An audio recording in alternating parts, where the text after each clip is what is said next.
Porque eu anotei uma coisa aqui. Você falou o seguinte, ó, dos 20 aos 35 anos, a pessoa ela tem que acumular aqui, ela tá na fase para acumular, primeira fase aqui de acumulação patrimonial, crítica. primeira massa, entre 50 a 100 mil reais. E aí tem gente aqui que tá acompanhando a gente, tem 50 e tipo, pô, cara, que não tenho 50 mil, cara. Acho que eu tô meio atrasado. Eu vou chegar Tô lá. meio atrasado. Eu vou chegar lá, porque no final isso é a curva ideal. É uma visão ideal, isso que deveria acontecer, e aí cada um vai entender em que fase que está e agora o que tem que fazer para remediar. Mas no mundo ideal, esse é o primeiro momento que é para acumular esse recurso, não só para ele começar a crescer, mas ter uma reserva de emergência também que evite a pessoa entrar em endividamento e acabar indo para juros. Mas tem jeito então. Tem jeito. A gente vai abordar. E talvez parte da audiência não tenha feito isso nessa fase pelos erros clássicos que eu vou colocar aqui. Legal. Quais são os erros clássicos dessa fase? São dois. Primeiro, a gente fala que é o famoso patrimônio dente de serra.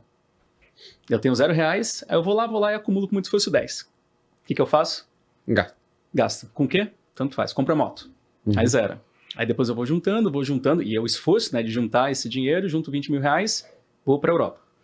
Aí depois volta de novo. Então eu vou juntar mais alguma coisa, caso gasto tudo. Aí eu vou juntar um pouco, vou entrar no apartamento, financio zero. Isso é o planejamento serrote. É o serrote, é exatamente o patrimônio dente de serra, e esse aspecto de toda vez que junta, realiza em um objetivo de curto prazo e esquece do objetivo de longo prazo, que é manter essa reserva que vai gerar renda passiva, você vai postergando. E a gente vai perceber que postergar 10, 15 anos para acumular, né, não tem volta. Né? A gente não recupera esse tempo. Então a gente vai ter que compensar na próxima fase, que aí tem como compensar. Mas a gente já perdeu aquele período. Então, o erro clássico dessa fase é gastar tudo que ganha e não começar a fazer essa acumulação, né? E o segundo erro, aí sim, é gastar tudo que ganha e talvez ali realmente não entender como o orçamento funciona. Né? Quanto mais ganha, mais gasta. É muito natural, esse é o natural do ser humano. Quanto mais ganha, mais gasta e não ter essa consciência que em algum momento tem que abrir esse gap ali para começar a acumular. Legal. Tá? 20 aos 35. Então, ou seja, 15 anos para juntar os primeiros 100 mil reais. Né? A partir do momento que você começa a trabalhar.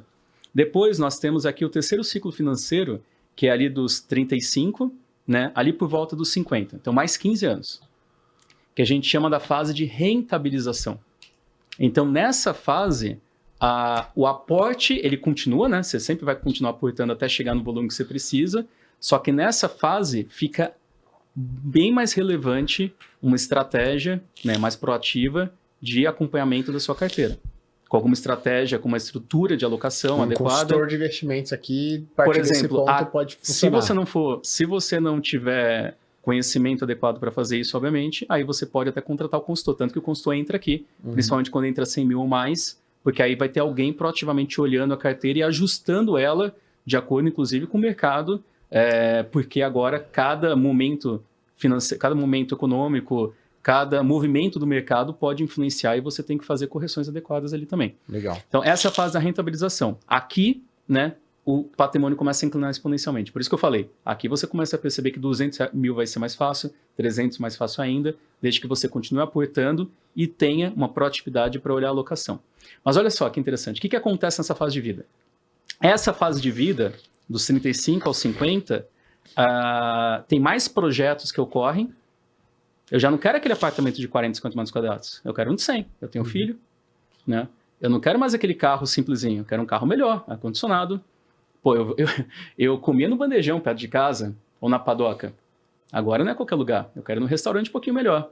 A padaria não é qualquer uma. É aquela que ficava perto lá da nossa faculdade, o Mackenzie. Então, a gente já trouxe o caso aqui do Mil da Padaria, né? Então, e eu também não quero viajar mais para o litoral norte. Eu quero ir para Paris. Então, os projetos melhoram, mas a nossa qualidade de vida melhora. A nossa renda, né, a gente evolui na carreira. Aqui a gente começa a evoluir cada vez mais, principalmente se a gente estiver investindo em educação, né, que é fundamental. E aqui é um ponto importante que a gente começa a inclinar o ganho, e os erros clássicos aqui são, primeiro, ir cada vez mais gastando conforme essa renda sobe. A gente chama isso daqui da ancoragem. Então, a gente vai ancorando o máximo que a gente pode da nossa qualidade de vida. E a gente não acumula dinheiro. Então, o risco aqui dos 35 aos 50 anos é quanto mais você ganha, mais você gasta, mais você vai se acostumando com coisas melhores. E é difícil desacostumar, né? Putz. Né? Quando a gente está em algo melhor. Então, você está evoluindo na qualidade de vida, mas seu patrimônio não está ficando compatível. Talvez você nem tenha patrimônio. Talvez você tenha um patrimônio imobilizado. Você pode ter carro caro, que não gera renda. Você pode ter uma casa própria, inclusive, que está financiada, cara, mas não está gerando renda para você. Então, patrimônio imobilizado você pode até ter, mas o que você não tem é um patrimônio gerando renda. Tá? Então, ou seja, isso vai gerando um risco para a próxima fase que a gente vai falar, da gente entender como vai manter essa qualidade de vida. Uma coisa é chegar, outra coisa é manter. Sim. Tá? Então, o erro clássico é você continuar gastando tudo que ganha e não perceber, né, o impacto do mal invisível, principalmente hábitos de conveniência. Eu posso só fazer... Até só para complementar esse raciocínio, quanto mais você ganha, mais fica difícil você fazer esse olhar clínico de onde o dinheiro está indo. Sim. E também tem as conveniências que não tão adequadas. Por exemplo, a gente falou aqui no episódio que gerou muita discussão também do casal, que inclusive está nesse livro, né? Esse livro aqui eu discorro bem desse case real. Tem vários cases reais aqui de clientes e famílias que a gente já atendeu, claro, com anônimos, né? Então, mas com os exemplos ali matemáticos. E esse casal que gastava R$1.000 na padaria. Sim. Por conveniência, só porque achava que não tinha tempo de manhã, parava na padaria, gastava 50, 60 reais com croissant cappuccino. E muita gente fala, mas é a experiência deles, é a qualidade de vida. Não era. Na hora que eu mostrei para eles que eles gastavam R$1.000, 12 mil por ano, isso dava mais de...